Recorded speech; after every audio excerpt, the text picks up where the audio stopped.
आपण पुढे जाण्याआधी ज्येष्ठ संगीतकार यशवंत देव यांनी त्यांच्याबद्दल एक कविता केली होती एबीपी माझाशी. जेव्हा यशवंत देव यांनी संवाद साधला होता तेव्हा यशवंत देव काय म्हणाले होते आशा भोसले यांच्याबद्दल ते आपण ऐकूया आता. विशेषतः आशाबाईंनी एकदा मला विचारलं, देव तुम्हाला प्रश्न विचारू का मी? हा म्हटलं विचारा ना. कुठल्या तरी समारंभात आणि बाहेरच असा कार्यक्रमाच्याच वेळेला, तुम्हाला दीदींचा आवडतो की माझा? मी सांगितलं दीदींचा. बर काय म्हणता?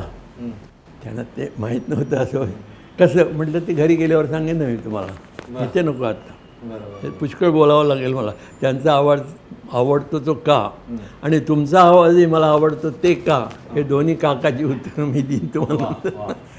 तर आता आशा भोसले, आता 70ची वाट तरी स्वर आहे ताठ, ज्याच्या सामर्थ्याचा घाट अलौकिक. मंद्र मध्य आणि तार, मंद्र मध्य आणि तार, तिन्ही सप्तकी संचार, ज्याला शिवेना विकार असत्याचा. स्वर आर्जवी लाघवी, स्वर नाना भाव दावी, स्वर अंतरी उभवी निज ठसा. ह्या गात्यात ह्या आशाबाईचा आहे, ते लांबूनही लोकांना कळतं आशाबाईंचाच आवाज आहे.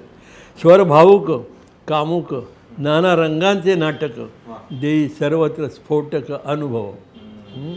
देशी विदेशी संगीत स्वरमुद्रा रेकॉर्डिंग, स्वरमुद्रा अगणित नाना भाषांचे गुपित साठविले, स्वतःमधून जन्मतो सदा सावध वर्ततो, तोच स्वर दूत होतो ईश्वराचा.